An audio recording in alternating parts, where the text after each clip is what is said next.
Assalamualaikum warahmatullahi wabarakatuh. Saya Dwiki Kristianto. Pada kesempatan kali ini akan menjelaskan materi bimbingan konseling mengenai pentingnya sopan santun.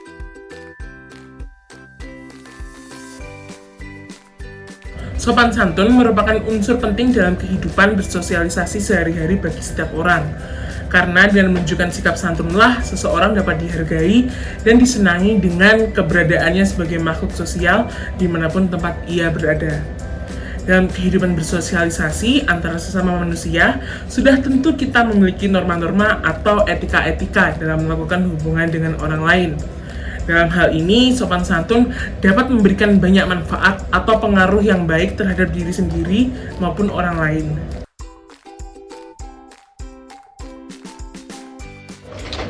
Yang pertama adalah pengertian sopan santun. Sopan santun adalah istilah dalam bahasa Indonesia yang mengacu pada perilaku atau sikap yang sopan, ramah, dan menghargai orang lain. Hal ini mencakup penggunaan kata-kata sopan, sikap menghormati, tidak mengganggu orang lain, dan menjaga etika dalam interaksi sosial. Sopan santun sangat penting dalam budaya dan masyarakat Indonesia sebagai bagian dari norma dan nilai-nilai yang dijunjung tinggi. Setelah kita mengetahui pengertian tersebut, dapat disimpulkan bahwa sikap sopan santun patutlah dilakukan di mana saja ketika berada, sesuai dengan kebutuhan lingkungan, tempat, dan waktu, karena sopan santun ini bersifat relatif, di mana yang dianggap sebagai norma sopan santun berbeda-beda di setiap tempatnya, seperti sopan santun dalam lingkungan rumah, sekolah, kampus, pergaulan, dan sebagainya. Kalau sopan santun kita lakukan dimanapun tempat kita berada, kita akan selalu dihormati, dihargai, dan disenangi keberadaan kita oleh orang lain. Manfaat sopan santun ini ada dua. Yang pertama manfaat untuk diri sendiri, dan yang kedua adalah untuk manfaat orang lain. Untuk manfaat yang diri sendiri ada beberapa manfaat. Yang pertama adalah dapat dihargai, dihormati, dan disenangi banyak orang. Yang kedua, mendapat kepercayaan dari orang lain. Yang ketiga, di mata orang lain akan dipandang sebagai orang yang mempunyai perilaku baik. Yang keempat, dapat memupuk rasa persaudaraan, pertemanan, dan persahabatan. Yang kelima, menjaga hubungan baik dan harmonis dengan orang yang ada di sekitar kita. Dan yang keenam adalah dapat menghindari perselisihan dan bertentangan dengan orang lain. Selanjutnya adalah manfaat sopan santun untuk orang lain.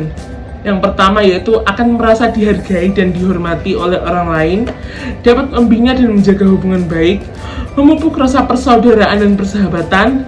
Selanjutnya ada dapat menjadi contoh pembelajaran yang baik, dan yang terakhir yaitu orang lain akan merasa nyaman dekat dengan kita.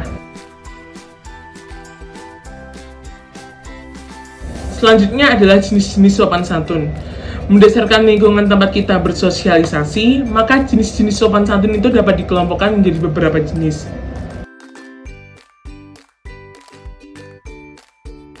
Yang pertama adalah sopan santun dalam keluarga. Sebenarnya, dimanapun kita berada, prinsip yang kita terapkan dalam bersopan santun adalah menghormati yang lebih tua, menghargai kepada yang seusia, dan menyayangi kepada yang lebih muda. Demikian juga sopan santun di dalam keluarga. Kita harus menghormati kepada anggota keluarga yang lebih tua, terutama orang tua kita, yaitu bapak ibu kita.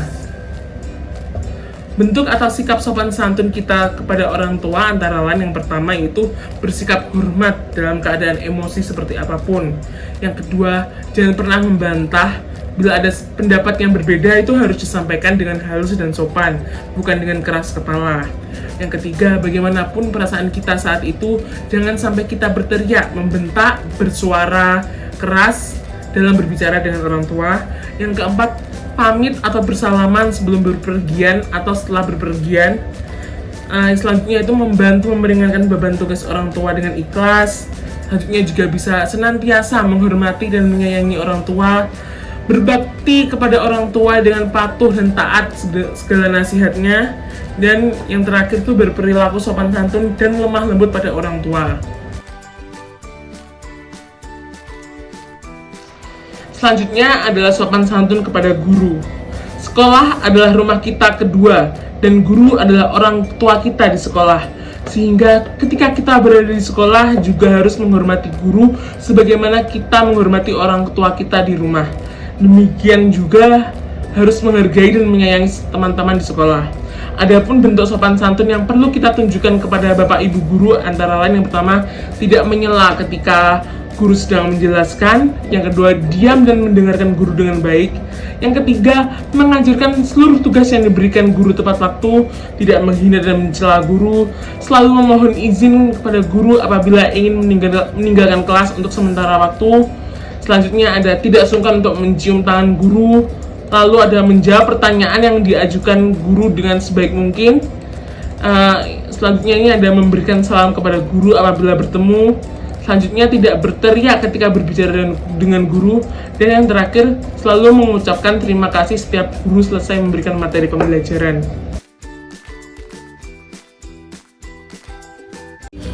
Selanjutnya adalah sopan santun di lingkungan masyarakat. Sebagai makhluk sosial dan berbudaya, kita tidak akan mungkin bisa lepas dari yang namanya masyarakat lingkungan sekitar kita dalam berinteraksi.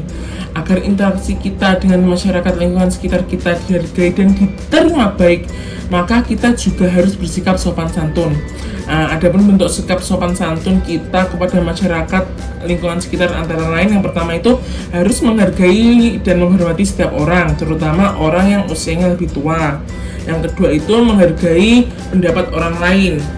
Yang ketiga, tidak melakukan sesuatu yang melanggar norma seperti menyakiti atau melakukan perbuatan yang merugikan dan menyakiti orang lain. Yang keempat itu tidak memotong pembicaraan orang lain secara tiba-tiba.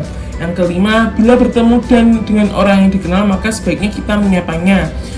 Yang keenam itu tidak meludah di sembarangan tempat. Yang ketujuh itu menutup mulut ketika sedang menguap atau bersin di tempat umum.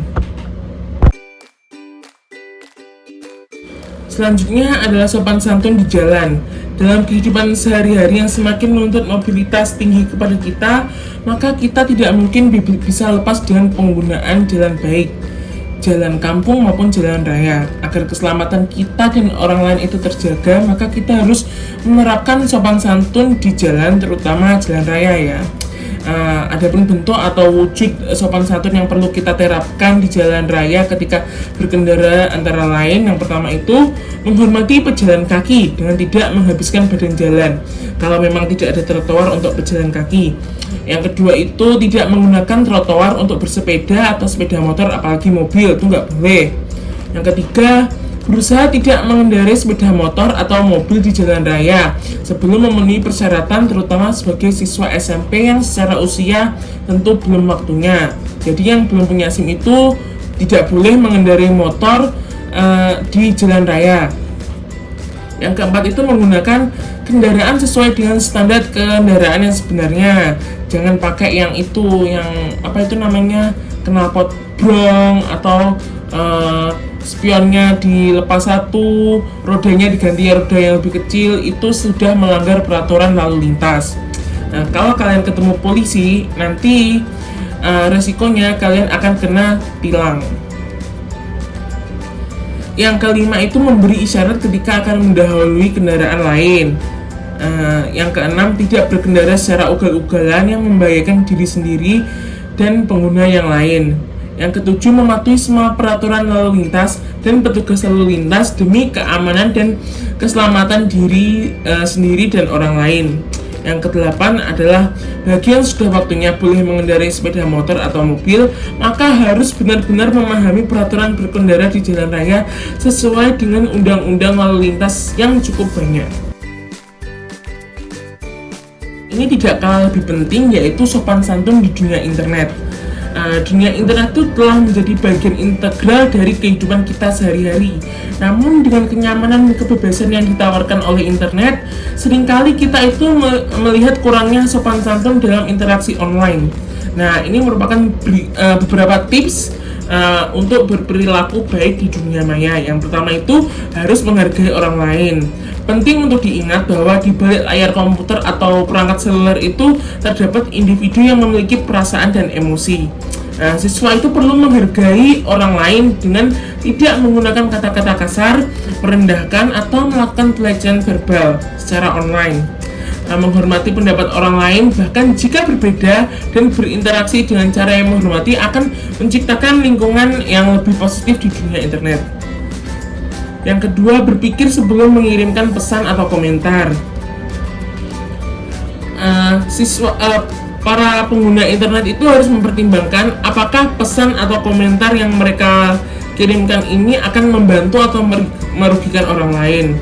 Memiliki kesadaran diri tentang dampak kata-kata mereka akan membantu mencegah konflik dan ketidaknyamanan di dunia maya. Selanjutnya itu harus menjaga privasi dan keamanan diri. Nah, para siswa ini perlu menyadari pentingnya menjaga privasi dan keamanan diri saat berada di dunia internet.